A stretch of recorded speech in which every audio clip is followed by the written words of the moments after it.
What's up, everybody? Come on in. We're getting ready to get started here. We've been just sitting here clucking like a few hens, Addy. Catching up on the local gossip. You know what it is. Oh, yeah. Just telling a bunch of secrets. Just sitting here telling secrets. But yeah, come on in. We're getting ready to get started. Got a good episode for y'all tonight. We're all in the house. We had our boy PFF Macri on last week. What a sode that was. What a time. What a time. Beautiful, beautiful numbers. Beautiful. It is wild. Appreciate, I see you guys piling in. Thanks for joining us. It is wild, though, Addy. We are, and it's a true credit to the listeners, we are seeing a spike here at the end of the year in terms of weekly listens, which is very unusual for most fantasy football podcasts. Yeah, we definitely thank you. No doubt about it. We love our listeners. We thank you kindly. That's the one thing, Addy, that I still love about this job that we get paid so much money for. Yeah. It's truly all about the listeners. Hey, that's why we do it. That's why I get out of bed. Hey, last thought before I lay my head down, first thought when I get up. I just fart and reach for my phone. That's my morning wake-up routine. Sure. There's a great Family Feud. What's the one? I think it's Family Feud where they ask questions or something and they have to guess what's up on the board, like the most popular answers. Yeah, it's fun. I think that was the show where they asked the wife the first thing that your husband touches in the morning, and she was like, himself. And I was like, that's actually that should be up on the board because that's probably accurate. I would hope it is, but you never know. Got to adjust to make sure everything's still there. Check it. I'm sad to even read week 15. I know. That's it's hard wild to see. Well, but what's cool is that, and we'll get into it, but that we've made it here with no canceled games. It's kind of crazy. Let's just go ahead and start, boys. We're raring to go. I can we tell. haven't got canceled. Yeah, we haven't got canceled. Yet. Games haven't been canceled. Yeah. It's going to be the week. Operative word there.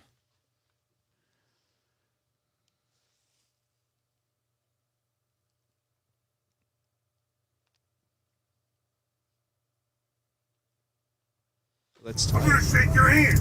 Shake his hand. We got a new TV in the Sode Shack that we're trying out. So if you see me pointing a remote, that's what it is. And if you see me glancing off into the corner, we're just watching ourselves because we're self-obsessed like that. That's right. Boo Bam says, "What's up, fellas?" What's up, Boo Bam?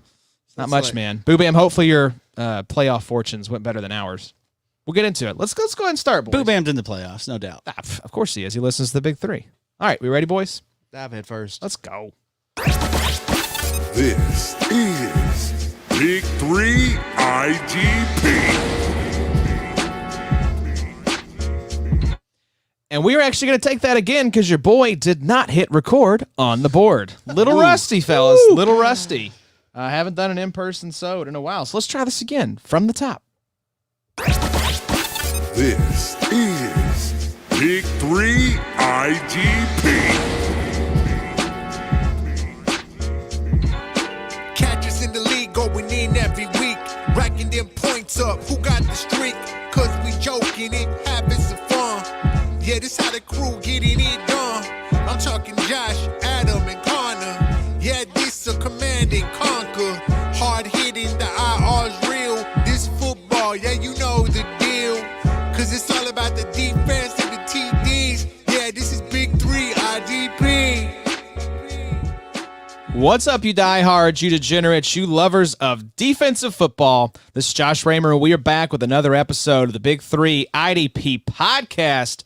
And I hope you all have had a good start to your fantasy playoffs. We were just lamenting here before we came on the air that even though it's wild, we're in week 15 of the 2020 NFL season, and no games have been canceled thus far, knock on wood if you're with me, that it was a tough week, boys, for the playoffs.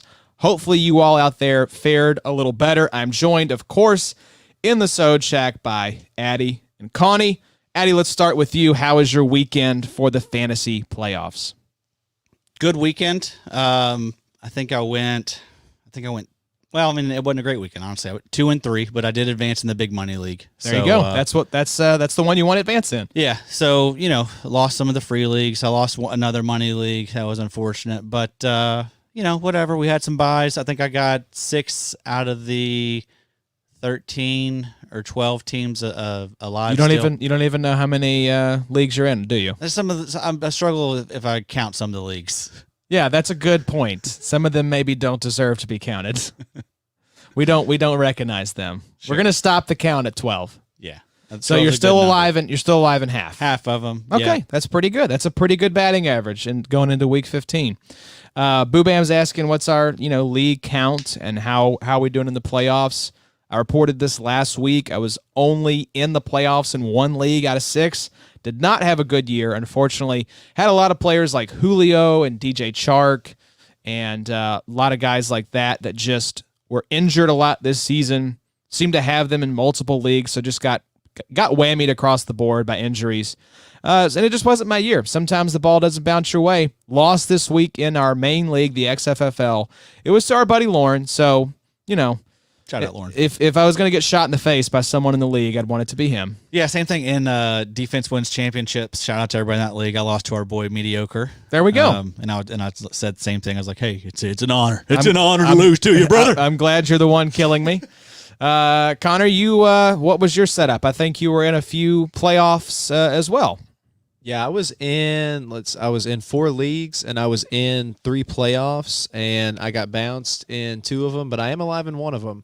It's a money league. It's got a token in it. It's the retirement home, so we have a cane that you get your name put on and a nice little payout. I think it's like $600-$700. Is it like a walking cane or like a pimp daddy cane? Yes. Both. It's both, yeah. Both. But Okay, it has good. nameplates on it that get engraved with the winner each year. And nice. loser last year was supposed to bungee jump there in Pigeon Forge off. That's the, right. We talked about you. this. Pigeon yeah, Forge. it was supposed to be me. Coronavirus took that chance away from me, and now I wish I could do something about it. I really do. My hands are tied. Mother Nature stepped in. The year has passed, so I can't do anything about that. But Can't now, go back in time. No, Gotta now move forward. I'm in the playoffs in that league this year, and I'm into round 2. So we'll see. That's the only one I'm alive in, though. Other ones, in the listener league, I lost by 7. First round, put up 230. So had a good showing. Fun year, first year of IDP. We're going to touch on that. I know later on. That's right. And, got crushed in another league, put up almost 150 and got 225 dropped on me. So that was a You'd probably lose even in like our league with 22 starters, and I think that league is like 12 starters. yes. Yeah. So that's a hell of a showing right there. I got nuked. You're not going to win that game. It's just Yeah. not going to happen. Hate to see it. But Hate to see it. It's a bad beat. It happens. So it was karma. I had some close wins this year in our main league, and Boomerang came back around and slapped me in the face, Addy. It happens. Just the way it goes. I had to start a rebuild in my favorite league, our RSO league. It's always sad to miss the playoffs in those leagues you really want to do well in, but it happens. It has to happen. That's just the way it goes. Only one winner. Yeah. 11 teams going to be disappointed in that league. Your boy's locked in, though. I'm coming for it. Coming, getting that second ring. I'm coming for it. One next for year, each bro. hand. Weigh both your hands down. Odell's coming back.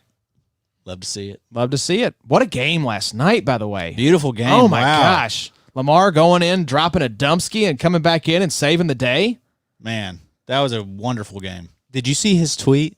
Yeah. He actually said, he's like, y'all are crazy. I did not take it and just put the poop emoji. That's exactly what you would say if you. Exactly. And, bro, we have the Zapruder film. We have the film of you doing the duck walk to the locker room because you're trying to pinch it. Mm-hmm. We've all been there. We've all done that walk before.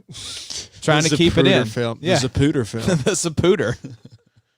Good one, Connie. Shut That's it what down you- after that. That's what you get. Well, hopefully you guys did well in your playoff matchups. Want to give a shout out to Boo Bam, who is still alive in the Big 3 IDP Listener League. Let's go. He's in the auction league. He's in the ESPN League. I did actually get in that league. We thought that I'd missed the That's playoffs. right, yes. There was a double stat correction. Me and Connor played each other the week before. Connor got in too, but I think we knocked out Aaron Mayberry. Sorry, Aaron. Sorry, Aaron. That wasn't us doing any adjusting. We did not adjust the scores behind the scenes. I don't even know how to do that. So Yeah, it was just a double stat correction, which happens, in IDP. especially with that many players. Yep. So I snuck in, but I, didn't Got get too bounced. far. I think my dad's still alive. He is. He was the 2 seed, so he got the bye. Yeah. I think Shout out, Steve. Let's Yeah. bring it home for the Markhams, Bo. that's right. Split them winnings, which don't That's exist right. because it was a free league. But we appreciate everyone who's played with us this season on Sleeper and on ESPN. It's been a lot of fun, and we really appreciate you guys. But we've got a fun episode. The playoffs are marching on. The NFL season rolls forward. And so this week, we're going to hit some waiver wire targets. We are going to talk about for real or fraud, some big performances from week 14, and we're going to try to figure out if they were fraudulent or if you can expect similar production. Like, does this player match their performance essentially, or were they just in over their heads in a big spot in week 14? And then we're going to wrap up with some fun. Like I told you all in the last episode, we're going to have Tom Kislingberry on December 29th, 2 weeks from today, to talk about what we've learned as IDP players in 2020. And we're going to start that reflection period tonight with our newcomer. Connie is going to hit us with some of his takeaways from his first year playing IDP. So it should be a lot of fun, and we're excited that you guys are here with us. Still, we appreciate and love you guys. We are happy this pod is still going, Addy. We're thankful for the year 2 leap and the late season spike. Oh, it's been a sight. It's been a sight to behold. And we got great things coming down the pipe. We got Lord. We got Big Nickel with John Macri coming this off season. It's gonna be great. We're gonna have some guest hosts on. I believe our wives are finally gonna do their offensive hottest players on offense this off season. Yep. Our guys from Bless the Knees are gonna guest host an episode. Yeah, it's going to be a fun summer. I'm looking be forward a summer to it. that we never forget. Summer 2021. Hopefully without a ton of canceled vacations and tears shed into our pillows. That'll probably still be the case, though. Yeah, it's given. That's a given. It was All hot right. girl summer. Now it's hot boy summer. That's Let's right. go. That's right. So we're going to march on, though, with some Week 15 waivers. As always, we like to give some love to our boys, Mike Wollert and Kyle Bellyfuel. Of course, Mike over at 4 for 4 and Kyle over at IDP Guys. They do amazing work. Also, if you have a PFF sub, which you should, check out our boy John Macri does one of these articles as well. We like to pull out some players, especially those that are on both lists. We don't want to give away all the nugs because you need to get a sub for IDP Guys and 4 for 4 so you can check out the full article. But we want to give you all just some names here that take a peek. They may be out there on your waiver wire, especially if you're not in a full IDP league, so like 11 guys starting on defense. But let's start on the defensive line there, Addy, and who are the first 2 guys that we're looking at? Yeah, Deion Jordan, 49ers defensive lineman. That's a blast from the past right there. Yeah, he's an older fella. 2013 draft, I think. Top 3 pick, I believe. Right, yeah. Yeah, a lot of promise for this guy at one point, but never really worked out for him. But he's had some weeks here in San Fran. I don't think this is a time to trust Deion Jordan, though, I'm a folks. little worried. That's what's tough is you have to get out there on the waiver wire, but you're going into week 2 of the playoffs. Yeah. You're And- likely not. That's what I was telling Connie a little bit earlier. We trust that, our listeners know what they're doing at this point. I mean, if you're just tuning in and you're looking for advice, there's not a lot out there. There's really not much we can do as far as, especially on defensive line. Yeah, it's tough. Thankfully, there haven't been a ton of injuries. That's where you're going to see, like, I got banged by the late scratch of Kyle Van Noy. So this is a situation where, you need to monitor. There have been some notable injuries. Kendricks and Van Noy, of course, who both happen to be on my squad. It happens. But yeah, Deion Jordan, he made his first start of the season and played a season-high 78% of the snaps in Week 14. He registered a sack in each of the past 2 games. He's working his way into that defensive line rotation for the 49ers. But yeah, I don't know if I'm trusting it. Yeah, I mean, if you look at our RSO league, yeah, you're right. Last 2 weeks against Buffalo, he had 17 points. Against Washington, he had 13 points. Reminder, we play in like kind of a big play type league. If you get a sack, you're probably getting double digits. Yep, right. So, yeah, that's really solid, but we can't trust that right now. Trusting guys to get sacks week in and week out is a recipe for like 1 or 2 points. Yeah, but if you're desperate, if you're in one of these leagues where you start, 4 defensive linemen, sure, that's fine. Fire it up. What about Michael Brockers of the Rams, though? Any interest in Mr. Brockers? And I'll same thing. I mean, not really. I mean, he's been playing well as of late. 2 sacks in the last game. Yeah, huge game against New England. Yeah, 17.6% pressure rate here. I'm reading from Mike's article.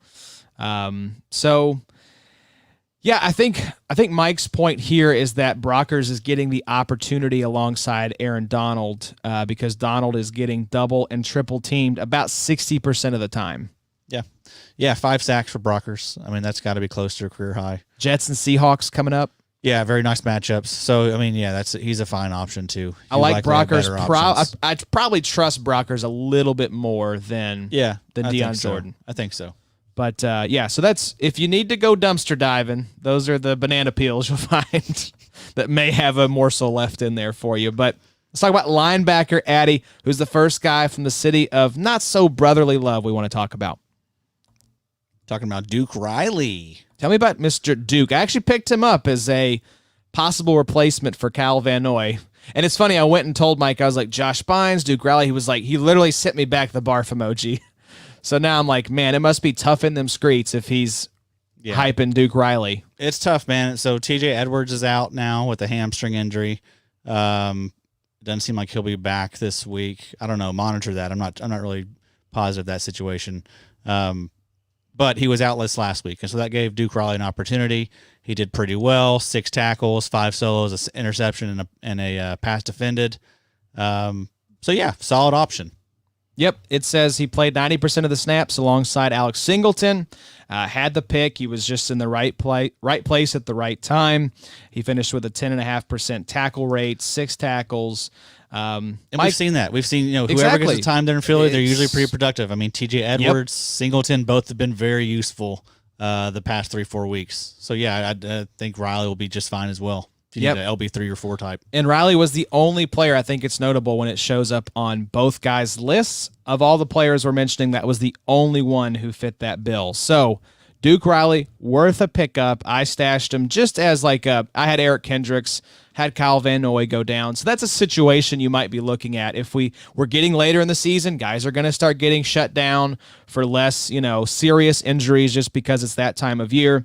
So if you're in that kind of situation, you might run into, a pinch where you need to start a Duke Riley. So he's out there as an option. But who's the other linebacker you subbed in here? Yeah, I mean, speaking of... got to keep the streak going. Yeah, of course, have to. But, speaking of guys that have a lot of injuries in front of them, Avery Williamson, I mean, he's the last guy standing now, it seems. And, huge Week 14 line, 11 tackles, 9 solos, a quarterback hit. I mean, Avery Williamson, we've been telling you all year, surely to God you haven't let him sit out there on waivers. I think we've literally been telling you every week. So every single week. This is another reminder. If he's out there, get him because he's the man right now. And expect LB2 numbers. Yeah, Robert Spillane went on IR. Vince Williams was on the COVID list.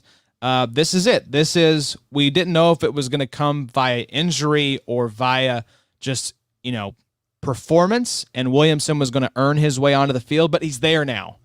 And we know that Steelers linebacker, whoever it is productive. Right. And so Williamson's a good player in a good situation. If he's out there, blow all your fab and go get this guy. Yep, absolutely. So moving to defensive back. Oh, got another linebacker, Addy. Maybe another one getting added too. Well, and this is most likely a guy that got picked up last week. Right. But just another reminder. Todd Davis, if he's out there. Todd. I wanted to do that so bad because I haven't said anything. I was like, I got to jump in and do Todd. We need to get it on the board. I know. But Todd Davis is the replacement right now for Eric Kendricks. I don't know if Kendricks is going to be back. I haven't seen an update on the calf injury for him.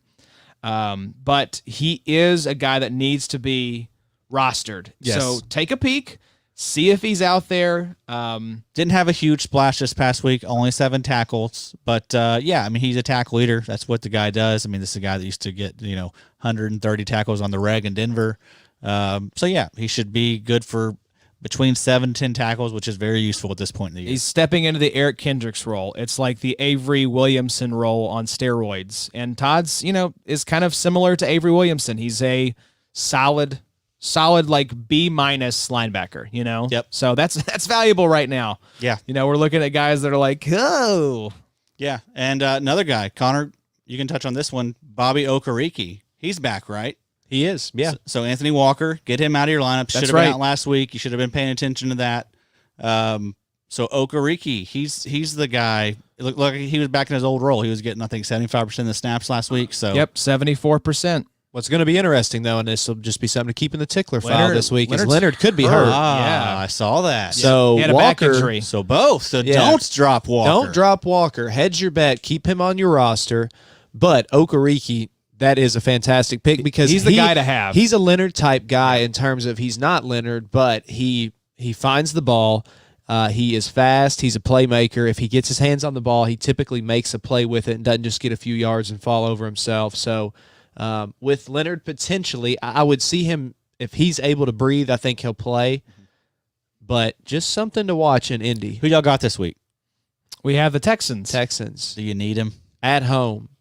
They didn't. Texans are always close. I would say no because we're a better team than Houston, but that game is always tough, man. But isn't Watson a little banged up? He got banged up. Oh, is last he banged game. up? I would assume I would just hope they rest him and just see what we can do without him.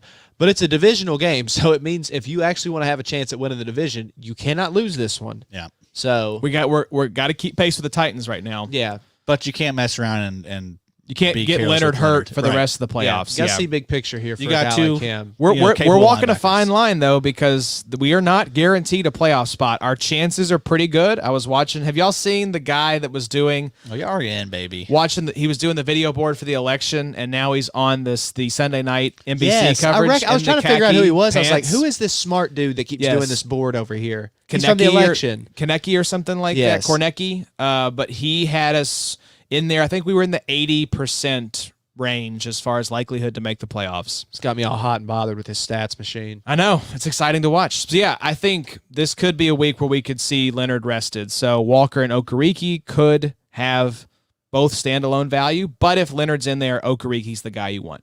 The stonk meme with stonks going Yes, up. For, Stonks, straight up. One for of Johnny's Okereke. favorites. Yeah. Love it.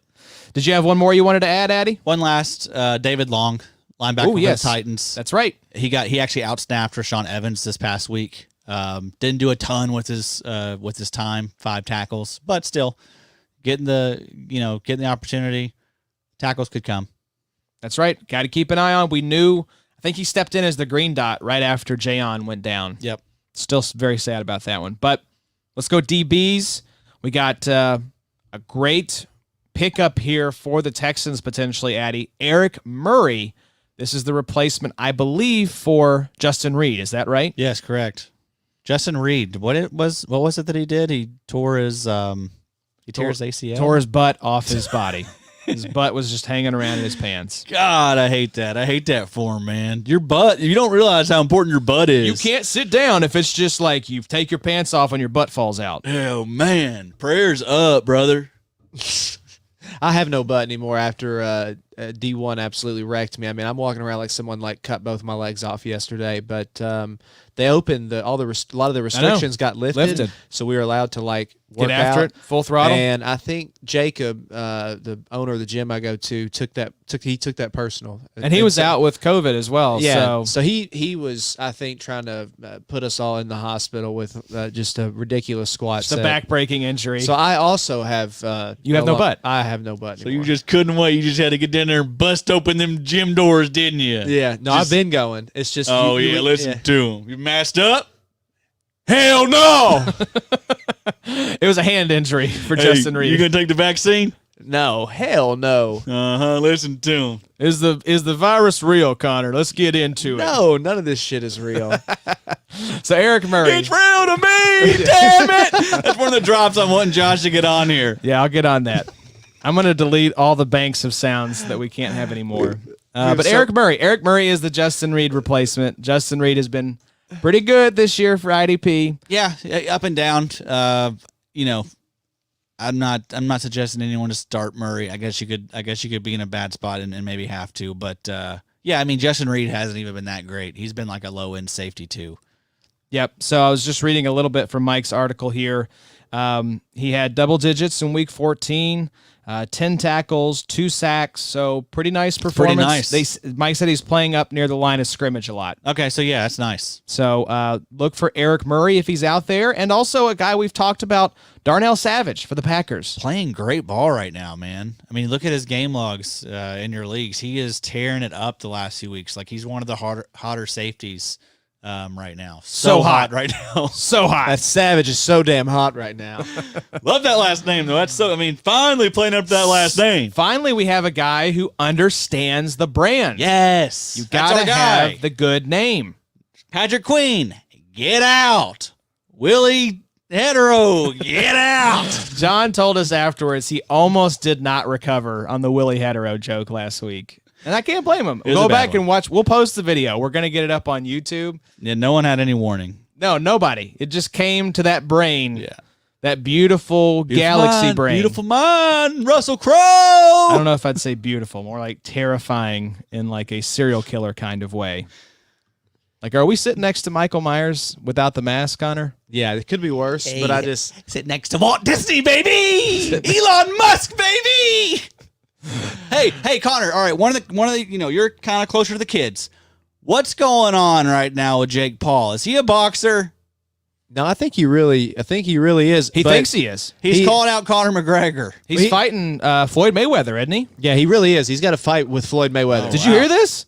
I guess I'd forgotten. I guess the news today with McGregor made me forget about he has that coming up, right? He's trying to basically, my synopsis of all of it is that he's trying to leverage his brand, his internet fame, to tell these fighters, I'm bigger than any promotion that you have, and I can get you bigger purses just because we'll have more streams, more orders, and I have been training, and I have been fighting. And yeah, it's the same money grab that McGregor did when he went into boxing, knowing I'm probably going to get my ass kicked here, but I'll show up and fight and get paid and then just not fight for 18 months. And I think Jake Paul is trying to fill the funnel, load the pipeline, whatever we want to look at in our form of work by saying, look, I'm calling out McGregor. I'm calling out all these guys.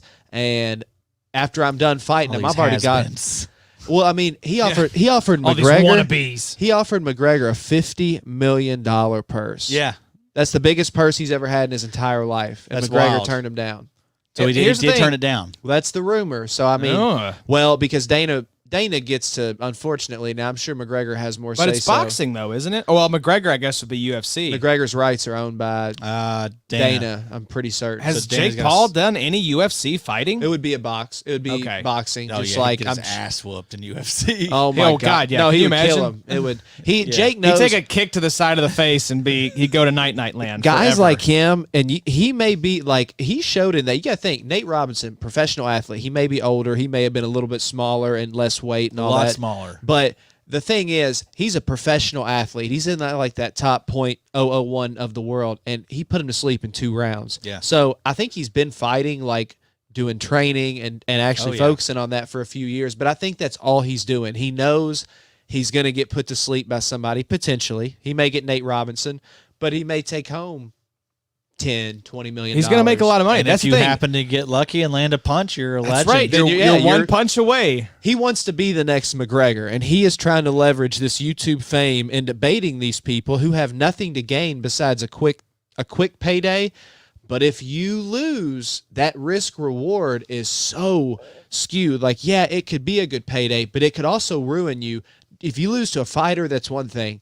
If you lose to a 28-year-old YouTuber. vlogger, Yeah. you're done. Your reputation is shot. It's like Western Kentucky has called out UK twice now this season to come play, and they'll give the money that UK would pay them to charity, and UK has said no because it's that risk reward of Yeah, won't do it. I'm kind of scared. Ever You know, since Chris Marcus and Patrick Sparks. that's right. Rest Put in him to peace, Chris sleep. Marcus. So, yeah, rip. Damn.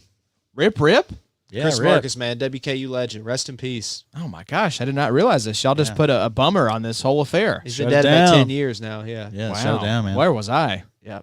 Well, it's been a up and down season for WKU basketball, but we're representing here with Big Red, nonetheless. Shout out. Give it a little lucky rub. That's right. Don't make it rattle too much. Okay, my bad, It listeners. makes noise in our microphones. Sorry, babies. That's okay. All right, let's do a little segment here that I am very excited, and I forgot the banners because I'm not professional at all, but we're going to throw them up here if you're watching the live stream. For real or fraud, Addy? We're going to look at some big Week 14 performances and see if the player matches the performance. Was it for real or was it fraudulent? We want it because people are weighing these questions right now of, this guy balled out. Maybe he was on my bench. Should I put him in the lineup? It's like, Chauncey Gardner-Johnson for me. Balls out all year on the bench. Put him in the lineup. Finally, he gets me 2 points. So that's what we want to figure out. What's the likelihood that this guy is called that. You called that 100%. I did, and it happened, and I should have seen it coming. Every person has that player, though. They know that, every time I have him on the bench, You're going to F me. yeah, he's going to absolutely just go ballistic. He's just but the minute I waiting. put him in the lineup, Yep. To stab that knife right in my back of my head. yeah, this is Matt Ryan this year for me. Yes, it's how it goes. Yeah, man. Did you start him in all the non-Julio games where he threw like 6 interceptions? Oh, I trusted him in some leagues where it almost the one league I'm alive in, this was the last week I ever trusted him in, and he almost cost me if I didn't have other guys step up real big. But Derek Carr will actually be driving the ship the rest of the way for your boy. But yeah, Matt Ryan was my go-to guy that just kept repeatedly year one, what have I done? What have I done once more? Just keeps killing the guy. Yep. That What's that was me. from? That was year one. You're one. Where he keeps Very- stabbing him and murdering him. He's like, "What have I done? What have I done once more?" a I great kept movie. doing that to myself. We may have to put that audio in. So stupid. You guys are up to 68 drops. You realize that, right? How At many this do we have point? on the board? We got to get 2 more boards. Yeah, with this dueling, 3 roadies all going at once. I want to see the lights will Kanye be West at the flickering. concert boards. Josh is up there just in the night I hear him talk. all the sounds. Matt Ryan, 9.56 points this last week. Good No, God. that's who. And Against Carr the on the Chargers. bench. Great just, matchup, too. And part of me didn't start Carr because he was playing the shoe, and Yeah. he had a hell of a game. Yeah. So he will be, and Tua's available in my league, and I others. don't know if I could trust Tua. Yeah. He had a nice game, but God, his weapons. He's throwing to legitimately our boy who had the gun charge, or the trap house, swept under the rug with Lynn Bowden. Yeah. He's going to be the starting wide receiver for the Dolphins. So I don't think I'm going down the Tua road. Yeah, not yet anyway. Not yet. Hey, we talked about this today. I know we're about to get into the seg, but what do you guys want at QB? Connor, I know what Josh kind of wants. What do you want at QB next year? Does he still want Darnold? I don't know what he's doing. He's still not buying into Philly. But what do you want over here at QB next? I don't think you're going to find a Philly Riv year 2 fanatic over here in Connie. Maybe I'm wrong. If Phil gets us not only into the playoffs, but we get a win in the playoffs, and he's not the reason we lose in the playoffs, I'm all for him coming back because it's going to be better than anything else we Yes. can procure. Now, the year after that, where we'll probably see a little bit more issue, but I'm hoping with a year in the offense, getting that toe fixed, maybe getting another weapon with this late first-round pick we'll hopefully have, that's probably the move versus break the bank for a guy that we know, even if it is a Darnold or a Wentz or someone else. I mean, you're going to have to let Jacoby go.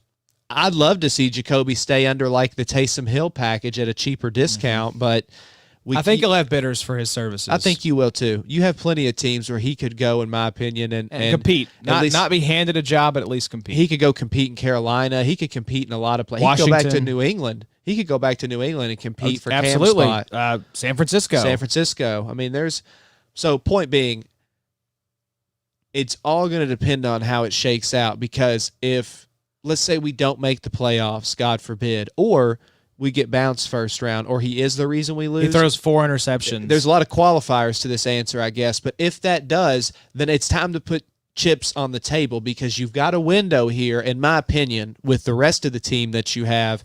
But old number 12 has left you in a real predicament here. So if it is one of those qualifiers, in my opinion, this is going to sound crazy, I think you trade up into this first round this year and get one of these guys like quarterback from BYU, or I don't think you're going to be able to get. You may be able to snag Zach Wilson a little later. Quarterbacks get pushed up. I don't know. Trey I Lance. haven't. Yeah, Trey Lance. I think you'll see Trey Lance, Zach Wilson. Obviously, we'll have the top two guys in Trevor Lawrence and Justin Fields go 1-2. Yeah. It's funny because those two teams actually have the most cap space. Yeah. So it's kind of Set up funny the nice. guys that could go buy a quarterback are going to end up drafting one. We were talking about Dak Prescott. Connie, let's say that, because we were debating, should he sign a franchise tag with the Cowboys, like $37 to $40 million, or should he go sign, let's say it's $28 million a year for 4 or 5 years with like $60 million guaranteed. So lower money, but he's coming off the compound fracture, so his market is depressed a little bit. If you're Dak Prescott, what are you doing? I'm taking the Kirk Cousins route, and I'm betting on myself big time because you're not guaranteed so many of those contracts. Now, if it was something more severe like an Alex Smith injury, then I'm going to change my tune there. But based on my understanding of both is that I think you could pretty much bet on yourself. You've shown what you're worth with how the Cowboys have looked this year versus when they were playing with you. So I think you sign, get that high money, force Jerry into paying you, and then because they're not going to, in my opinion, they're not going to have a good enough pick or trade up to actually have a chance at one of these game changer type QBs. Now And they they could get another weapon. They don't have a lot of cap space either. They have $24 million in cap. But they're going to have a top 10 pick. Yeah, They'll have a top 10 pick. Yeah, So they could get this. They could get one of those. Yeah, two. Zach Wilson, a Trey Lance. they could kinda get guy. another like a top tier guy on an offensive weapon if they're planning to do They need that. some offensive line help. Is Yeah. what they need. That tag is $37.1 million for Dak Prescott this year. I would This year, so it probably This next year. That's what it'll be in Next year. 2021. Okay, right? gotcha. Right now it's like 32, 33, something like that. But you're Gotcha. right. I agree. Kirk Cousins finessed the hell out of that franchise tag. And we see what it got him. Like he did parlayed just it fine. into a fully guaranteed deal, the first in league history. Yeah. Yeah, getting tagged isn't the worst thing. I mean, and if I was Dak, I'd let him tag me. They're likely not going to tag you in year 3 because then it's like $50 million, I think, because it like goes up even more. Yeah, it's like 150%, I Right. think. So probably won't get the tag 3 years in a row. Isn't there a limit on how many years in a row you can have it done? Is it Three's three? the max. Three's the max. But that third year is not favorable with the cap. But I would just, go back to Dallas, sign that next tag, and then I'd peace out. See, I think Dak would opt for, because I think he's probably hurt by the fact he didn't get that deal this offseason. I think there's some emotions in play. Yeah. But what I think will keep him in Dallas, even though in a normal year without a salary cap that's set to decrease by up to 40%, that's going to hurt his market substantially. You add in the compound fracture recovery with the falling salary cap, and he's just not going to get the type of deal that I think he could get under normal circumstances, even coming off the injury. So I think that is, even though I would say that he would opt for a long-term deal if he could get good money, with the falling salary cap plus the injury recovery, I think he does probably go back to Dallas. You think they get an extension done? I think they're taking that tag again. I think both parties would rather take the tag because Dallas doesn't want to commit on the off chance that they don't know what's going to happen with how he's recovered. And Dak wants his money, and rightfully so. And if I'm Dak, I would do the Cousins approach where if you want to give me 3 tags or up to 2 or whatever, you're not going to give me 3, so Yeah. it's on the Cowboys. Yeah, It's so- like I'm either going to go get a mega deal, or you're going to give me a 3rd year, cap, Yeah, which is going to be like $50-something million. Yeah, So which that's is great. Let's that's do $90 that. million over 2 years. Yeah. That's no one else When you has made is doing that. $670,000, I think your first year. Yeah, you're So- doing okay. Yeah, we'll see. But that would be the only guy. Well, we talked about Matthew Stafford. If the Lions blow it up, I think Stafford would be a the great best, option. Would be the best, case scenario To where, Indy? to Indy. Oh, I would love that. I'm then not it's even like trying to allow. Rivers. You talk about a guy that's had to go somewhere and just rot. Not only because I hate Pencil Boy, Oh yeah, but a guy that gets zero respect. He's played in a very tough division. He's has stats wise in terms of throwing the ball around. I mean, he has. he's going to be like a Hall of Yeah. Fame level case because of his stats. He's going to have some top 10 passing of all time. like passing yards. I don't know about touchdowns per se, Yeah. but He gets killed. Like he's Yeah. he's possibly out the rest of this season with yet another injury. His gets stat lines crushed. are going to be very confusing because they're going to see all these outrageous like passing numbers, but then they're going to see like the QB record because he's been part of some like 0-16 teams, right? That he was, yes. So I can't imagine his QB record is very good there in Detroit. No, I mean their best seasons like are 9-7 Yeah. under Jim Caldwell. Right. And that's not, I don't think that's all, Stafford's fault. I think Stafford Lord, just has no. never, ever been in a healthy, functional organization. If ever there was a team that needed to sell to a new owner and move to a new city just to get, I would hate for Detroit to lose their franchise, but there's just a stink. Yeah. There is a stink on that team. It's like the Jets, or the Washington. There's certain teams that I don't know. Like, it's just like a wasteland. Like, good players go there to die. Like, good things never seem to happen. And I feel like Detroit's been in that kind of like Bermuda Triangle area for 30 years at this point. And when do we see it ever getting better? I don't think it will. No one wants to go there for one. Maybe if you get a good head coach in, like a Matt Rule kind of like culture and team builder type of coach. But he's going to go to Detroit. I mean, it depends on what the plan is with Stafford, I guess, unless you're like, I like the idea of just doing a complete reboot and building this team from the ground up. Yeah. As long as you give me like the Gruden 10-year contract. Yeah. Where I know I'm not going to get fired after year 2 because we're like 1-31 over the past 2 seasons. if we're going to recycle a quarterback in Indy, just to put a bow on this answer for you, Addy, it would be, I know I'm in the minority here, man, but I would like Wentz back with Reich. Barf. Oh, boy. I think Wentz. We've been debating this a lot as well. I think Wentz with Reich would crush. He has a lot of similarity of Andrew Luck's game, and all he needs is that confidence back. And his numbers with Reich, they are staggering compared to what they are. That is the time he had his MVP run. We mean, have to acknowledge that. And that's, but he hasn't been the same since then. All the way back in 2017, Connie. The problem is we'd have to eat a lot of his salary too, though. Yes. they would have to honestly, they would have to send us picks. like a second-round Yeah, pick. so- Yeah. Brock Osweiler treatment. I mean, I don't hate that aspect of it as well. And it's not like we're have some great quarterback deal right now. I mean, we got Jacoby on the books for. We're paying our quarterbacks, I think, $45 million. Yeah, about to say we got combined. like 20-25 with Jacoby, and then Philly's getting a good amount of money too. So, But what's nice is, like I've said before, and it was kind of laughable, is like the backup quarterback is the second most important player on your team. Like I really believe that, because if you have a great quarterback and he goes down and you're looking at somebody like a Jake Luton or who's the other, Mike Glennon, just to keep picking on the Jags, your season is done. If you're the Bengals and all of a sudden you're turning to Brandon Allen, Andy Dalton. you're done. It's done. over. Like if Brissett came in, I don't think we're winning the Super Bowl, but our team is not going off a cliff. but we have Eason. That's the thing. Like Eason has been He's learning. totally unproven though. Well, if he's going to be the backup and you're losing these other two, there's just going to come a point where you have to, the windows are there for so long, and you can't keep waiting on a train that's never going to come in the recycled quarterback market. So It's just not a fun place to be. The No, recycled it's- quarterback market is not a fun place to be. I'll say this. Carson Wentz stinks.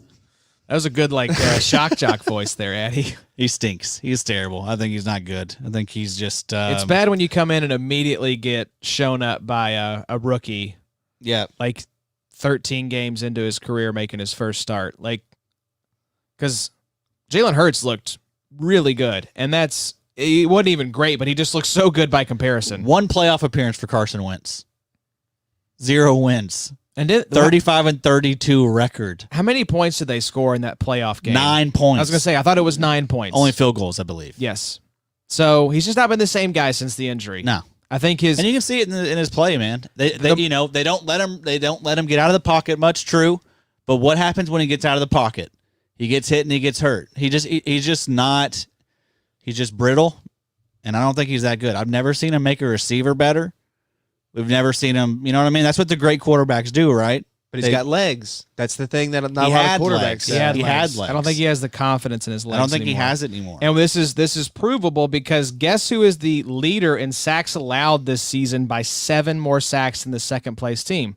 The Philadelphia Eagles, 53 sacks on the season. Yeah, I don't know. Their line stinks, but there's a lot of lines that stink. But Carson Wentz looks like his brain is scrambled every time he drops back to pass. Well, if you're getting pressured like that, you would be too. No, think about it. And let's just, I'm excited. Here's your little doppelganger over here. Listen, I'm excited about Jalen. I love to see good young quarterbacks come in the league, especially ones that can have potential dual threat, capability like Wentz had, and like I think Jalen has to an extent. But let's just pump the brakes. Let's see what Jalen has. I mean, and Wentz has had a rough streak, but again, if you've been injured and you start getting gun shy because of a bad line, hell, we've seen a once-in-a-generation quarterback retire because of that, let alone have a crap season. So, again, I'm not trying to sit here and just stand for Wentz, but I think there's a lot of time to try to weigh out what type of player he is, whereas if you tell a guy, hey, because let's just consider this for Indy again. Do you know who the quarterback was? And this was every beat writer, every person for Indy confirmed this. If it wasn't Phillip Rivers, do you know who it was going to be in Indy this year? Jacoby Brissett? Nick Foles. Oh, God. Wow, not good. You know why? Because of that giant penis, I hope. Besides his hammerhead, he's don't know. right. Him and Reich have a connection. That's true. Relationships go a long So way. it's a huge thing to them, meaning I think there is a lot of stock in that Wentz thing. So I don't know. We'll see how it plays out. You're right. Here's the thing. The coach, and this is the reason Peterson's on the hot seat, is they have not helped Wentz out. That line is terrible. We understand that. You don't get to that many sacks with a good offensive line. But here's what the Pittsburgh Steelers have done. Because I don't know if you all have watched some of these primetime games. They brought this up, how quick Big Ben's release is. Get it out fast. Like 2.5 seconds. Like he's throwing it faster than he ever has. 11 sacks, fewest in the league. Yeah. They've designed a game plan that plays to the fact that Ben's coming off an injury. Mm-hmm. He's older. He's not mobile anymore. So let's work to his strengths and put him in a position to succeed, and the Eagles have not done that, and that's why I think you'll see if the Eagles bottom out here and miss the playoffs, I think Doug Peterson's getting fired because of that. Yeah, I think so. You should. No coach at any level should be allowed to coach under the umbrella of it's my way or the highway. You have to coach everybody the same differently. However that makes your team work, you have just got to do what's in the best interest of your team. You cannot just be this old school hard-headed, well, to fit my system. Yeah, if you don't fit in no, if he's a little different after the injury, and I think that is Reich's credit with guys, is that even Phillip with the toe, has that changed the Colts as a whole? No, but you've definitely... No, but Phillip with the arm. You've noticed, we were saying this earlier, like he had 3 interceptions, I think, in the first game because he was trying to force the ball into tight windows far down the field. Rivers cannot throw those passes anymore. And I don't know that you guys have the personnel for that either. We really don't, but we not. have good guys to run these little short, kind of intermediate crossing routes, get guys in space, and imagine if you still had scheme them Paris open. Campbell. I feel like Paris Campbell exactly. would be huge. He would be our number 1 wide receiver. I think so. And he'd be balling like he'd be a fantasy darling. Go ahead. Think about like New England and all the best teams.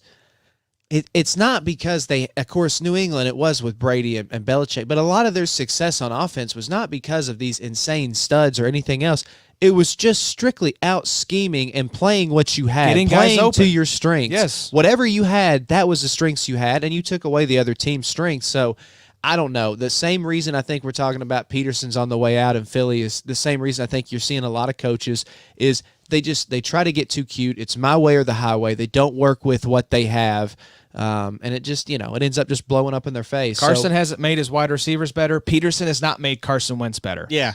I think that's why they're both going to be out the door. You'll have a new head coach with Jalen Hurts as the quarterback of the Eagles next season. And all the arguments with Wentz, though, is if you drop him into a perfect situation, yeah, sure. It seems like we're a lot of making- people can thrive in perfect situations. It seems like we're making a lot of excuses for a guy whose ceiling is pretty low. Yes. That's always been my thing is like, well, what if he had this, and what if he has a better line and better weapons and better coaching? What's his true ceiling now? What was the record the year they went to the Super Bowl, though? He was 11-2 before he got hurt, and then Nick Foles did his thing. And he was like an MVP candidate Yes, that year. but was he 100%. not? But we cannot. 2017 though, we Can't ignore the fact that he's been different since that injury, and that happens. Yeah, almost. But he missed the 18 to 4 19 years season, ago. right? No, he was back. He played 11 games in 2018, played 16 in 2019, and then he played 12 this year. Yeah, so I don't know. Like, it's just like people wring their hands and, spill a lot of ink talking about a guy who I don't think the ceiling is very high on. Yeah. Like, I don't know why we're going to bat for this guy so vigorously. Yeah, I don't get it either. I don't get it. I guess people, because they remember that 2017 They cling on to that thing. It's like there's a great saying I learned from the Around the NFL podcast, grade the game, not the name. Yep. Like, we remember this 2017 stretch. That's ancient history, man. Yeah. Go back and look at some of the players who are still in the league in 2017 who are sitting on the couch or in the studio as an analyst, you know? And these quarterbacks, man, cycle out quickly. They do. And once you lose your confidence, it's pretty much over for you. That's right. Oh, what a fun digression. That was good, boys. Usually I'm like, all right, guys, let's get to the segment. Come on. But that was fun. We needed that tonight. We need to have some other That's segue. right. Another little Yes. segue. We were talking No, about you get one. talking about Big Ben earlier. You get one. Deontay Johnson. I'm tired of the hate. If you want other people to get targeted in that offense, they need to get open. Juju not getting open. He's too busy TikToking and bing Claypool, bonging. You know him this. and Claypool, the TikTokers.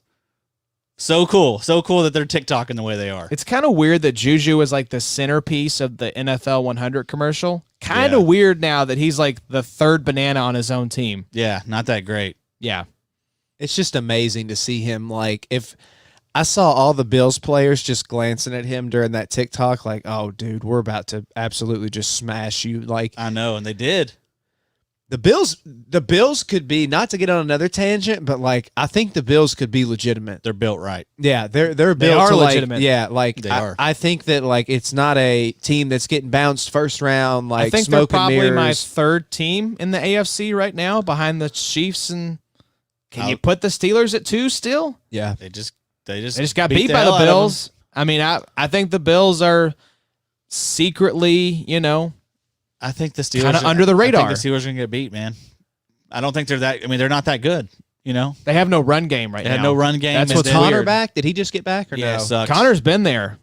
He didn't do much. He's not been doing much from what I haven't watched a whole lot of the Steelers, but from what I've been hearing, he looks kind of slow. Claypool might be hitting a rookie wall a little bit. I It saw happens. Tre'Davious White punked him out this week at the line.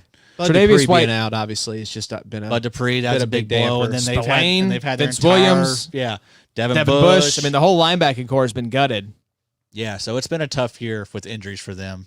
Steelers could be in trouble then. I think the AFC, man, here's what's crazy. I was listening to a pod on the way over here, and even with the new playoff spot, there is statistically they were looking at the chances, and it looks like there's going to be a good chance all spots are going to have possibly 11 wins or more, if not 10 wins or more.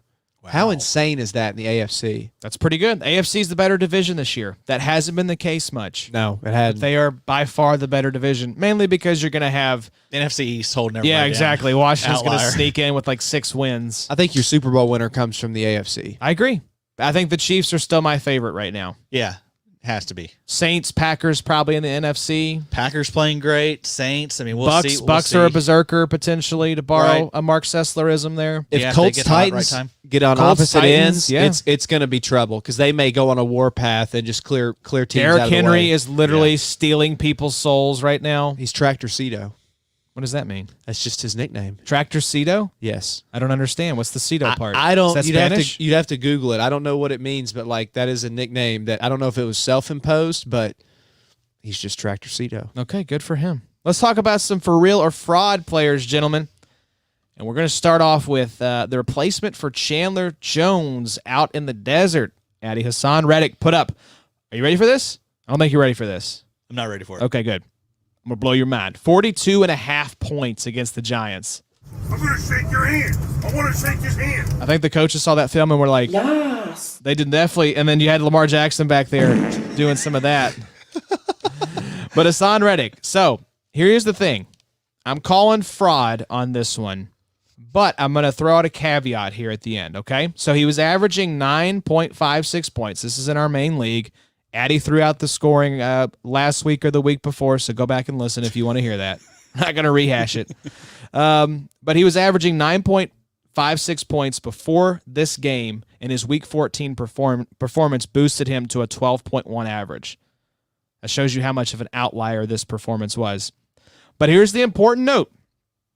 Since Chandler Jones went out, Reddick's snaps have essentially doubled. Since Week 7, he's averaging 95.3% of defensive snaps. Before that, it was only 52.2. So I'm not expecting 20 points, let alone 40 from Reddick next game against the Eagles and Jalen Hurts, but I do think Hassan Reddick is good for at least 15 points. Yeah, I mean, great matchups coming up. That's right. We just talked about that terrible Eagles. offensive line.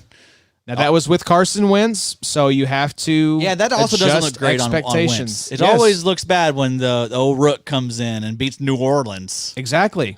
And maybe and it could really, that may be the turning tide there. Couldn't figure out the what it was. Packers are in the tide that turns all doors. The Packers jumped up into the 1 seed now with that loss. So that was a costly loss for the Saints.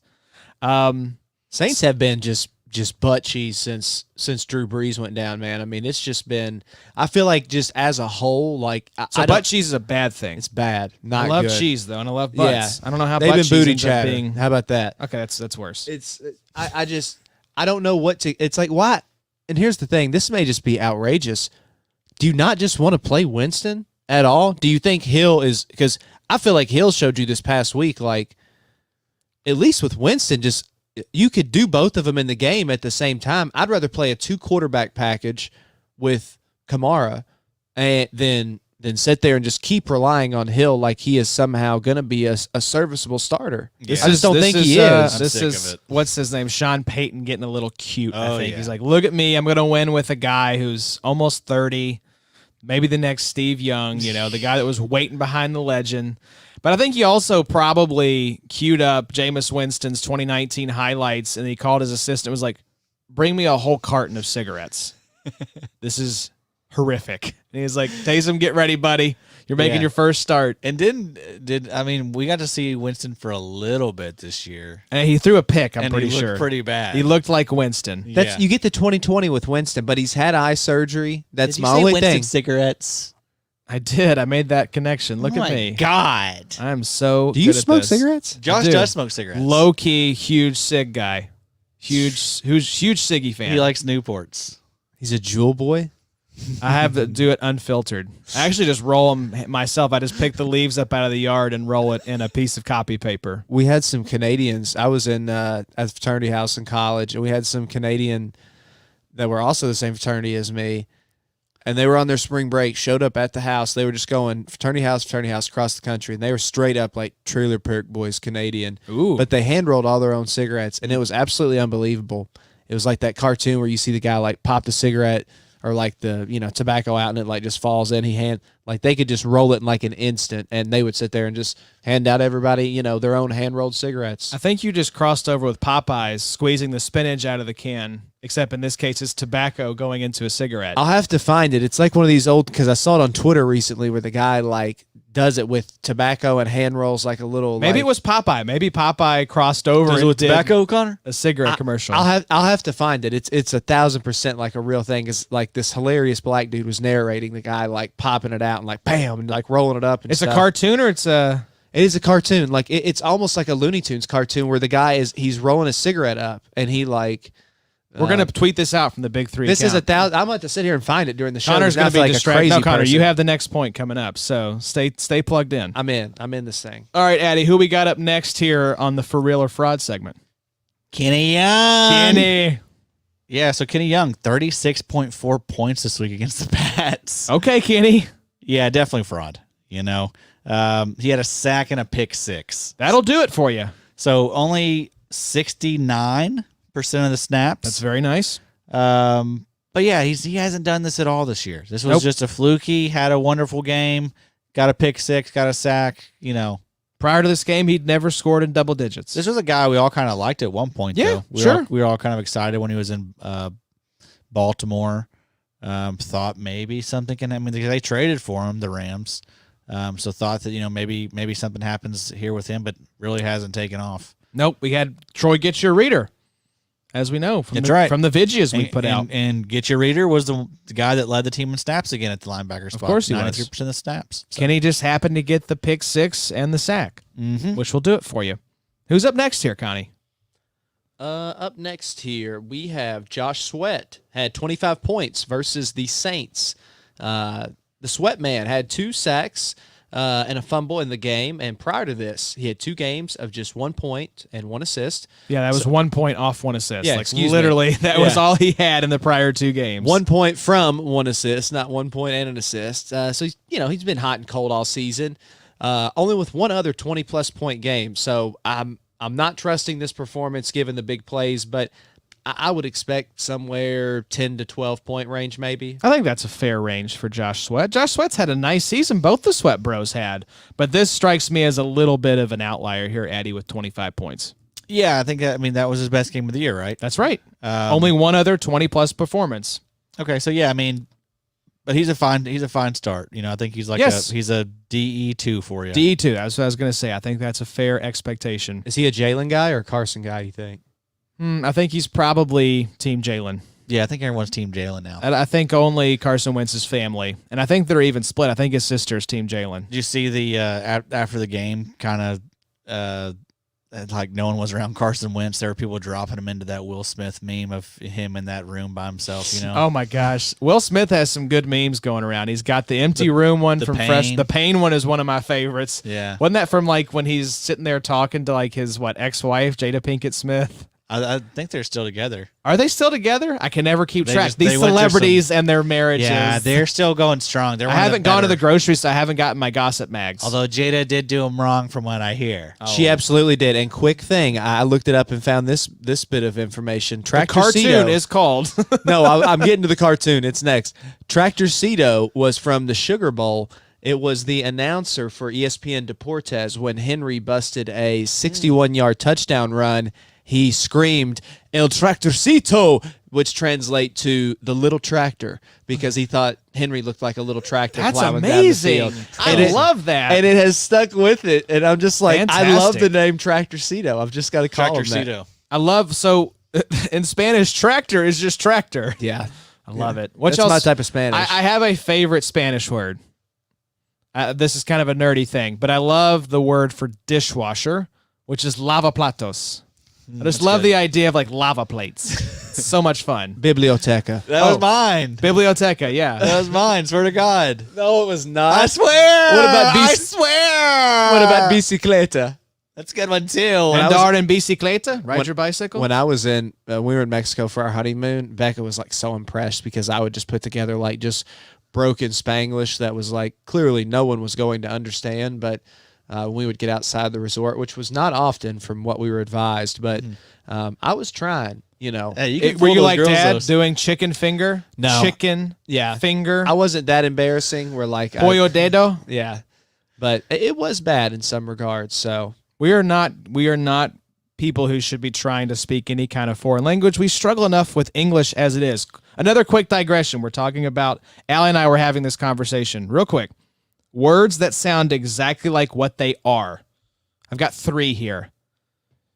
Pus sounds exactly like pus. It just sounds gross. It sounds disgusting. Fork is another good one. The word fork kind of sounds like the shape of a fork. And trampoline. Like an alien drops down and I say the word trampoline, and they know exactly what I'm talking about. I've got one. Oh, hit me. Wax. Wax. Oh, that is good. I like that. It does sound waxy. Yeah, you know what wax It is. fits. Connor, are anything- y'all high? I told you I smoked the leaves out of the yard, so I don't know what's growing here. Yeah. I'll have to get back to you on this. Please do. It's just words that sound like the thing. How many listeners did we lose when Josh said pus? It went to negative no. 4. Moist. Moist Yeah. is another good one. Yeah, it definitely belongs on that list. Also, I remember like one of my first parties I went to in like, I guess it was 6th or 7th grade, probably 7th grade. You're an idiot kid. Probably Kids are passing around the fireball. probably first part. No, there was none of that stuff there. First part I probably ever went to. I think people were like rolling up leaves and literally like trying to like smoke them and stuff. 6th grade, huh? Yeah, not the best start. Yeah, so Not a good not a look good at what's to come. Not at all. Not at all. Let us sound off in the comments. Have you ever smoked leaves? Were you smoking leaves at your 6th grade party? Sound off. Hit that, smash that subscribe button. All right, moving on here. It's been found, by the way, so I'm sending it to you right now. Okay, perfect. Can't wait to not watch it like every video you send me. Yeah, Josh is bad about that. He won't want, he refuses to watch something you link to him. He's got to be the one that found it. He's got to find it organically. No, what y'all find is trash for the most part. You've never seen the sitting on the toilet video. Yeah, I wish I hadn't. It was terrible. You all know who this is, though. Is this Tom and Jerry? Yes, that's Tom and Jerry. This is Tom. Yeah. You remember this scene where he like sits here and is trying to show off and uses the little mouse to like lick it and make it wet to like seal it shut? No, I hadn't seen This is bad radio right now, but The Looney Tunes and all the cartoons were big into cigarettes back in the day. I mean, you had doctors prescribing cigarettes to patients, so I'm not surprised that the old cat from Tom and Jerry was ripping some ciggies. There it is, guys. full screen at con. Full screen.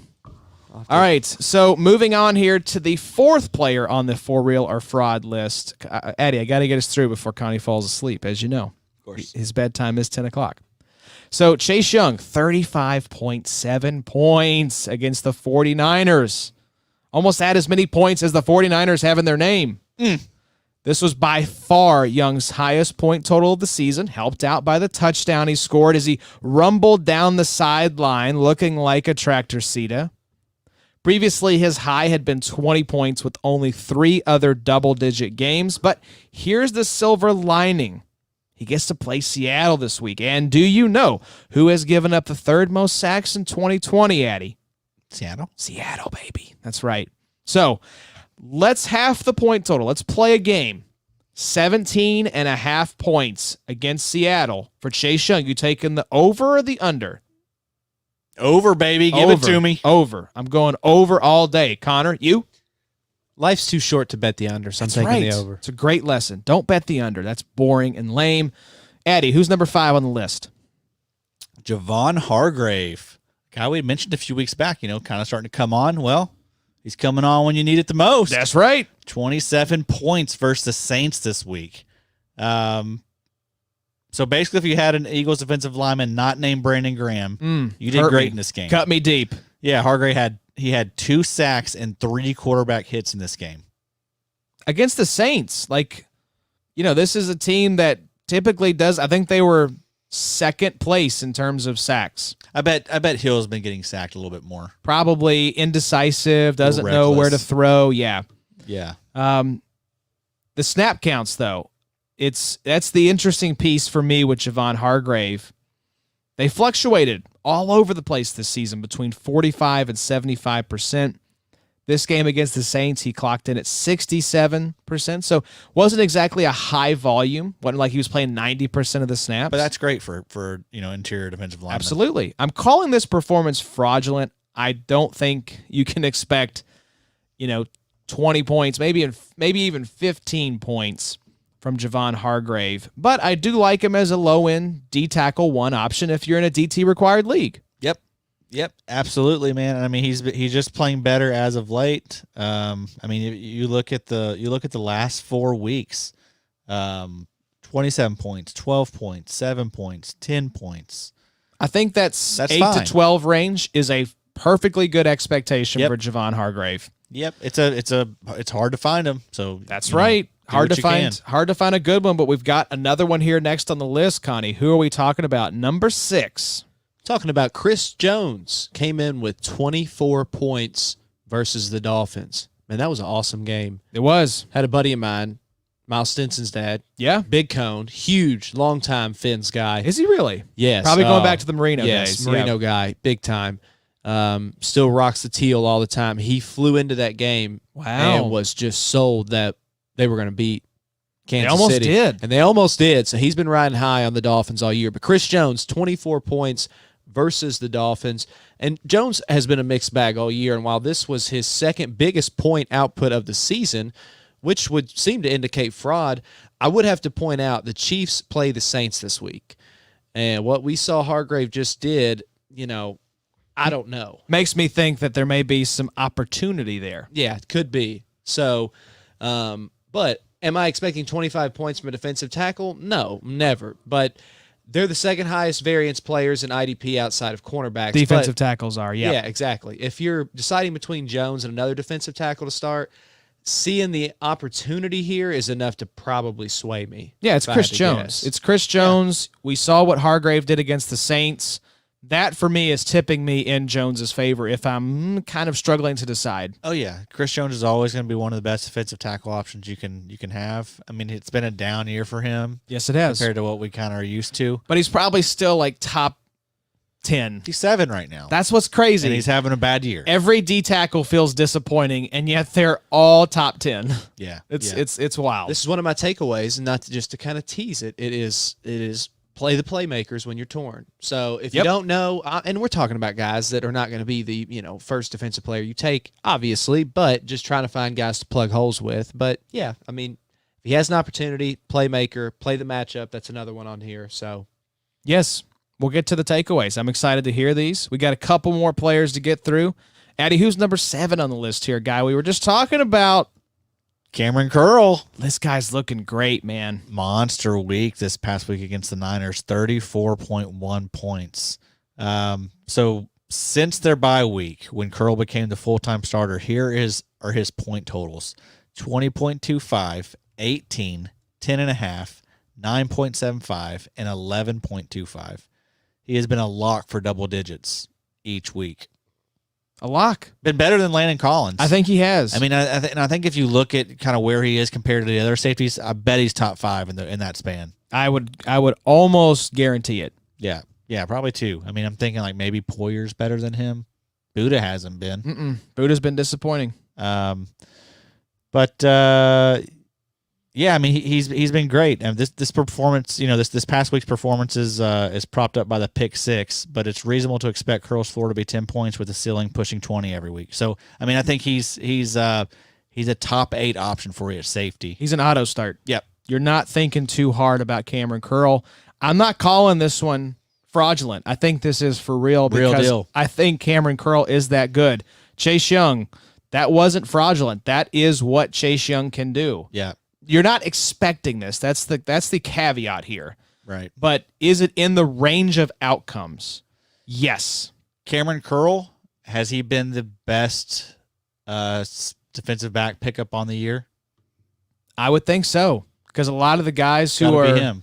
who are up there, we'll vet this here, but like a lot of the guys who are up there on that list, like Jordan Poyer, Daniel Sorensen. Sorensen's another one that's in the mix, but man, Sorensen, what's he been doing here the past few weeks? Yeah, Curl, as far as like, I mean, no one's been hotter than Curl, I don't to think. do that week 14, and the guy won some people some first round matchups, I'm sure. Yeah. So I'm going to look right now and see, because I want to see what we've got. Yeah, so you have Buda Baker still at 1, Jordan Poyer, Jesse Bates, Jabril Peppers, Jeremy Chin, Justin Simmons, the Honey Badger. All those guys were on rosters when the season started. Yep. Daniel Sorensen, we get down here. Adrian Phillips, maybe rostered, probably not. Jamal Adams, Malcolm Jenkins, Keanu Neal, Chuck Clark, Von Bell, Minka Fitzpatrick, Justin Reed, all guys. So I think Cameron Curl and Daniel Sorensen, those are your 2 options. Where's Curl now on the year? So he is, let's see. I'll tell you in just a second. Again, this is our RSO league. It's a big play league, so he gets helped out. But he's at 24. That's great. That's awesome. Didn't become a full-time starter until after the bye week. So basically half a season. Week 9 is when he started. Crazy. Is really when he started. What sucks is his dynasty outlook is not great because of Landon Collins. Collins is not going anywhere next season. Yeah, not great for next year. That sucks. Year after, Cameron Curl was a 7th-round pick. We've looked at Landon Collins' contract situation. They don't really have an out until the following year. So that sucks. But, he's a nice stash. And Landon Collins, maybe something else happens. You never know. maybe they could trade him. I don't know. I think that's what they should do. They probably a team should. like Washington, they should take a note from what the Jets did and be like, we can. Did you get a 4th-round pick for Landon Collins? I know he's got a big contract. Probably get a 3rd or Third? 2nd. Maybe. Yeah. So, all right, Connor, we're going to let you take this last one. It's Kari Willis versus the Raiders, 29.25 points. I have to point out here, this one pains me because I've had started my number one boy, to quote a great TV show from HBO, Succession. If you're not watching, it's very good. My number one boy, Kari Willis. If I had just started him at safety, I'd be on to round 2 of the playoffs. Alas, I was happy to see Kari ball out, but let's talk about his performance, Connie. Yeah, Kari the Ferrari. He was crushing. So we man. got tractors, we got Ferraris, all types of vehicles. Yeah, I'm heavy into like machinery and vehicles right now. I don't know what's going on, but Vehicles. yeah. You're grease monkey. Kari has had a great week last week. Now, as you mentioned, it's another performance popped by pick 6. So I'm less optimistic here. Since starting out the year hot with 3 double-digit games in a row, Kari has cooled off considerably with only 2 double-digit performances since then until this week. So this output is pretty fraudulent. You'd probably expect somewhere in that 8 to 12 point range from Kari. But, again, I think like a lot of things, and this is one of my big takeaways that you always have to look at, and this is kind of a fantasy no-brainer, but, look at the matchup. Look at who you're playing. I think with Oakland, it wouldn't scare me to start a guy like him because you thought it's probably going to be a shootout. I think the same thing with Houston here. So I think if you look at the matchup, what he's going to be asked to do, especially if that second level is a little weak, if a guy like Darius Leonard is out, that kind of helps fill that void. So Kari could be coming up more. He's a little bit of a thumper, making more tackles, still having chances to get some takeaways. But I think with that matchup, I do agree with kind of that 8 to 12 points with Kari being probably a realistic number versus almost 30 like he had versus Oakland. That's more of the anomaly than the norm. Yeah, but I mean, he's sitting at safety 18, though, right now. He's a great safety 2 option. That's about exactly what I think of him as. Yes. yeah, Very solid safety 2. if that's what you're looking for, I think this matchup this week is going to give you an option where you're probably going to see some scoring going on. Yeah. So I don't know what the over is, but hammer the over if you want to do a little gambling. And, Kari's a decent safety too if you need some options. Love it. Well, that was For Real or Fraud. We hope you all enjoyed. We are not going to answer your question, Bob. I'm sorry. You guys will have to look at it later. Look, Boo Bam was trying to help us out. He said Tractorcito means little tractor that Henry got called during a bowl game by the announcer. Boo Bam was trying to hook us up. Beat me to it, man. I was I'm bad about checking the comments. I know. too, Yeah, you DFS. guys check in, and I'm like, I should do that more I often, don't even have it pulled too. up on here. Yeah, I just have my notes pulled up. It's okay. That's all right. I should be checking it more often. Thank you, Boo Bam, for that clarification there. But Connie, this is your first year playing IDP. We're going to wrap up here with kind of a fun segment, looking back on some of the lessons that you've learned from your first year in this wacky little corner of the fantasy football universe. So talk to us about what you've learned. Addie and I will kind of chime in here. If we learned those same lessons, kind of add in our thoughts as well. But what's point number 1?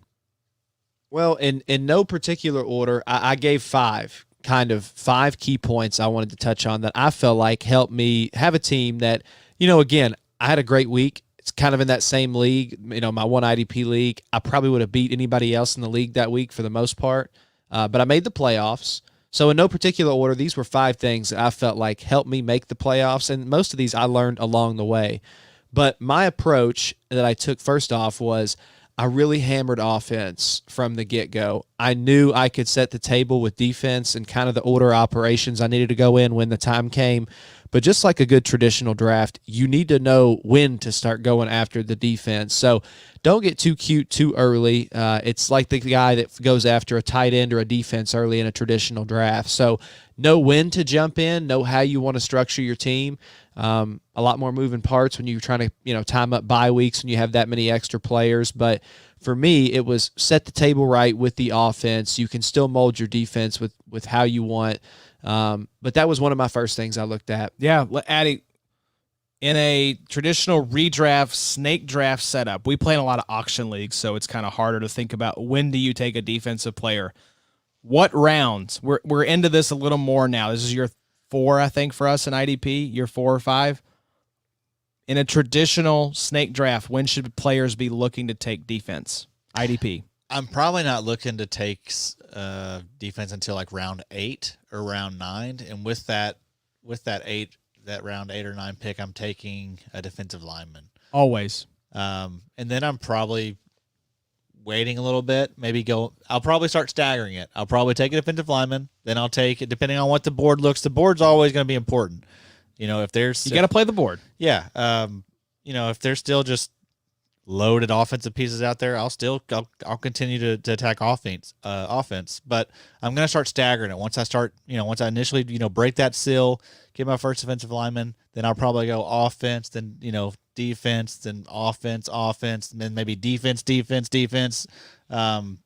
You're playing the board, though. Yeah. It's hard to You don't say. want to avoid. You don't want to. No. You do not want to neglect IDP. Oh, I can just stream it. Well, I kind of tried to do that in our ESPN listener league, and it was a nightmare with linebacker. Yeah. I think I started Jelani Tavai like every other game this year. You need to. You don't want to be there. You want to.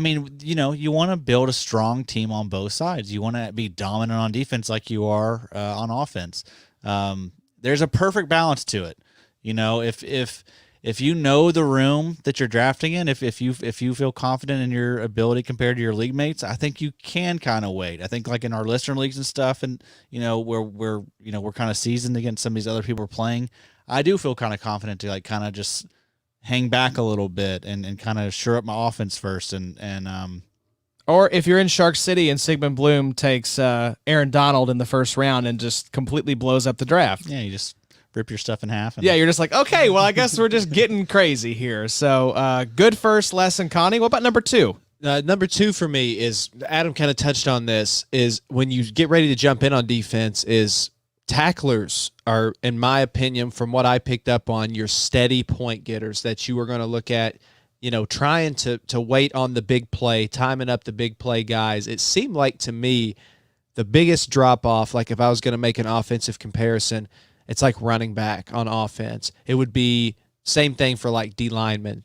in fantasy on the IDP world. So Markham kind of teased that you probably on your first pick, unless you had maybe like a Leonard or someone else that is available somehow, if you have that top tier D lineman, it's just that drop off from that 1 through 5, I feel like is pretty precipitous. Yeah. D lineman has a lot of variance. And then on linebacker, necessarily, when you talk about the ability to plug and chug, I just feel like it's more like the receiver on offense, where it is easier to find, not easy to find, stride for stride the same guy, but fillers and replacements. Again, unless they're like a Leonard type outlier or, whoever you want to say, Isaiah Simmons, whoever it is. There's guys that you're going to plug in at linebacker, and that list is probably longer than it is for defensive linemen. There's like 5 or 6 defensive linemen. That's the thing. And this year, it may not have been the best strategy to do that, because think about it. Danielle Hunter, Nick Bosa, Josh Allen, a lot of bust this year at defensive linemen. That's true.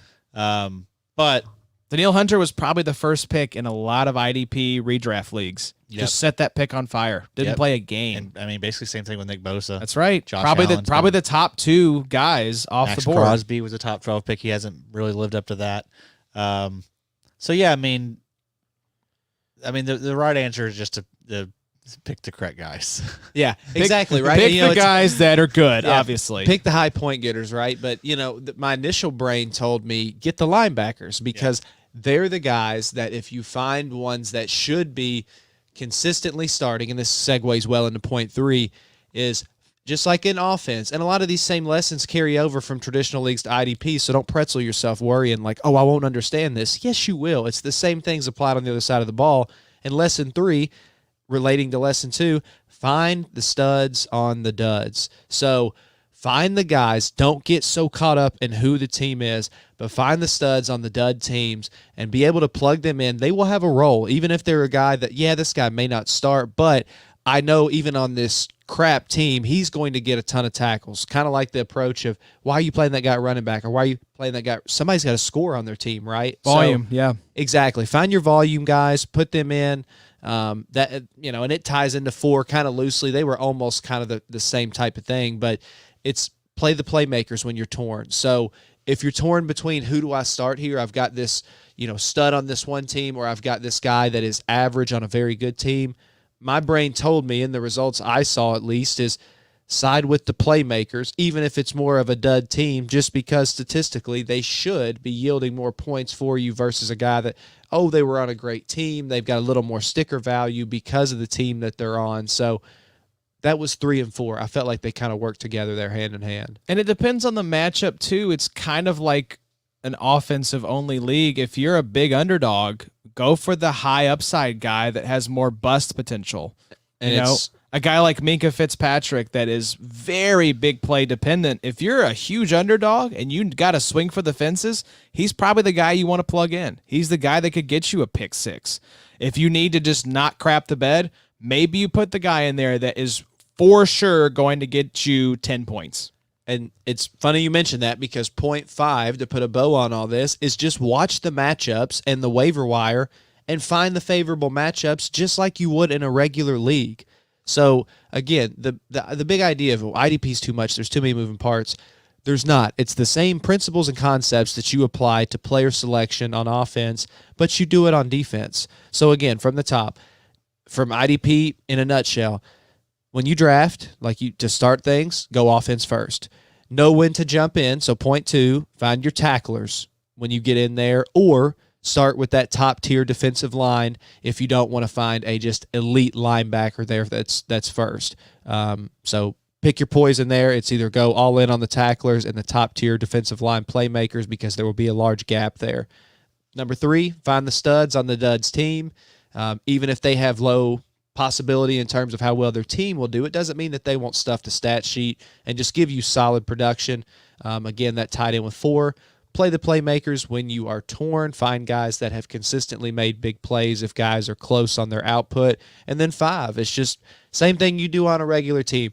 Watch the matchups, watch the waiver wire for favorable matchups, just like you would in any other league. And those things should let you try to be able to formulate and put together a team that, you shouldn't have points on the bench, and you should be able to somewhat compete, unless you're just ravaged with injuries, which, welcome to fantasy football. Welcome to fantasy football.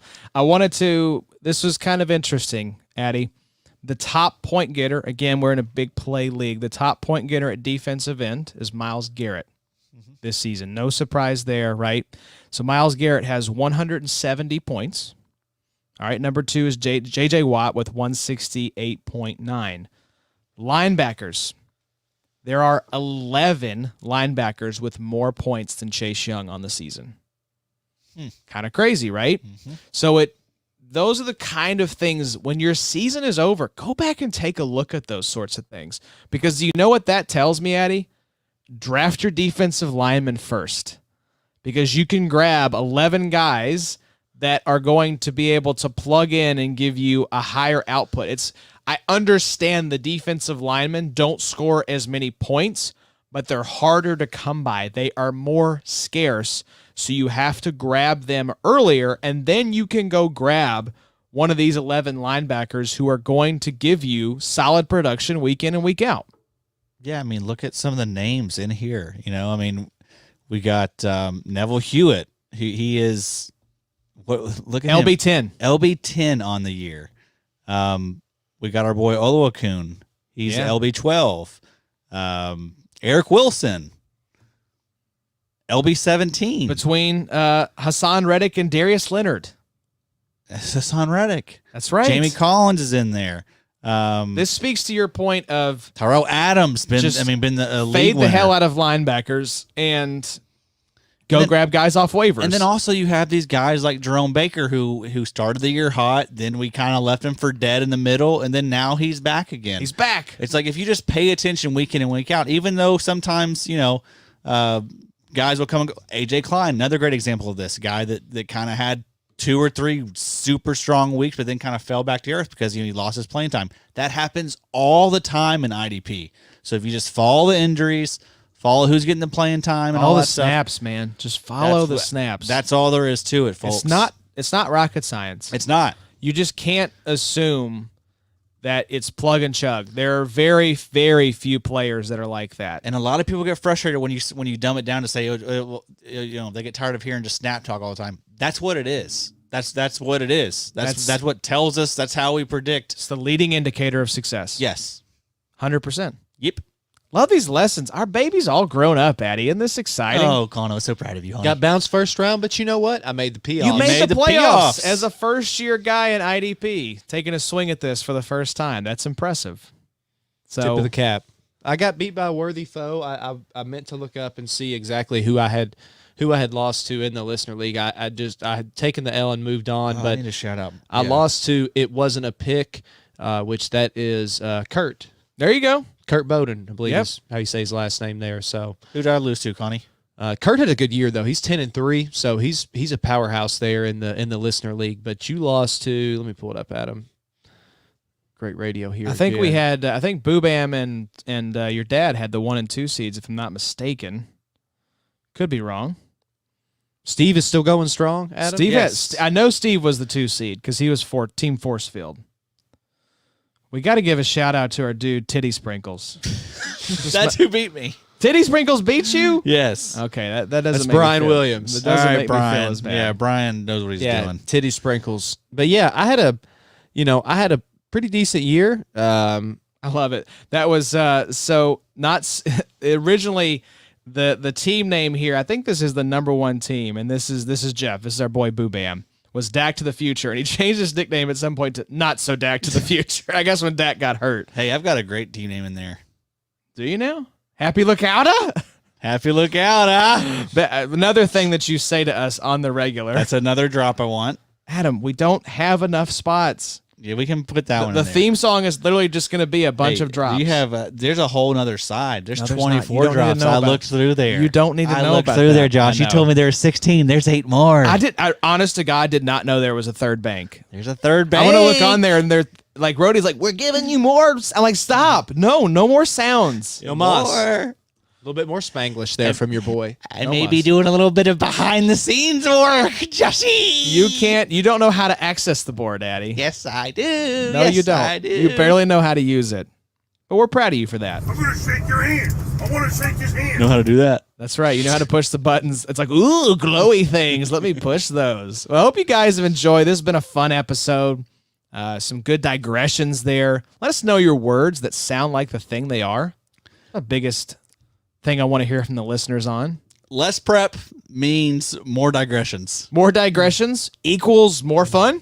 I think so. I love these kind of more loose sods. Goosey. You'll be getting a lot of these sods once the season ends. It's end of the especially. year, baby. Yeah, we're just having fun. That's Yeah. what we've always said. We want to entertain you all. This isn't going to be the dry, boring science lesson for an hour and a half. No one needs that. We're gonna do some thinking about food. Maybe talk about some food next week. That'd be We great. haven't done that enough lately. Maybe talk about some treats. It's been a weird year for food. Yeah, it has been. Maybe we can talk about that. Just state of food right now and everything. The state of food. It's the state of the union. It's the state of food in Yeah. BG. Y'all stay tuned on the state of food. We're gonna figure out with like the 3 restaurants we frequent here locally about what Yeah. the pulse of Food Nation is. We're going to do it, by God. It's Cane's, Chick-fil-A, and Zach's. It's just all chicken joints. All right. Well, thank you all for listening. We appreciate you all so much for tuning in. Connie, thank you for giving us your big takeaways. We are proud of you for jumping into the IDP waters, and we hope you'll be back with us in the midst of the insanity next season. I'm proud of me too, but thank you. I've never heard anyone say I'm also proud of me. So that feels like a Chad Ochocinco thing to say. That was the what was the Quentin Williams thing? The This is a bless you, excuse you. Thank you. Yeah, I watched that. thank you. It was adorable. It was was during the super draft. It's adorable. like, golly, I love this dude. Yeah, he was so great. hey potential drop. Potential drop. No. So we want to give a shout out to our patrons, as always, Joseph, Bobby, Jason, Nico, Lauren, Aaron, Tom, and DJ Caltown, whose name shall forever remain a mystery. Amen. DJ Killtown. Thank you very much. And you all, good luck in your matchups. If you're still playing this week, God bless you. Good luck. We hope you take home some, in the words of Jameis Winston, we hope you eat some W's. Bring it home for us, baby. That's right. Bring home those big threesome titles this offseason. Eddie. Maybe cut a little portion off for us, for your boys. Consider becoming a patron if you get some winnings that you'd like to share. 33% of your winnings head our way. That's what We just Big need a Three taste, baby. stands for. That's what Big Three stands for. right. Thank you guys. Stay safe. Have fun. Enjoy the games, and we will see you all next week. This is Big 3 IGP. Catch us in the league going in every week, racking them points up. Who got the streak? Cause we joking it, having some fun. Yeah, this how the crew getting it done. I'm talking Josh,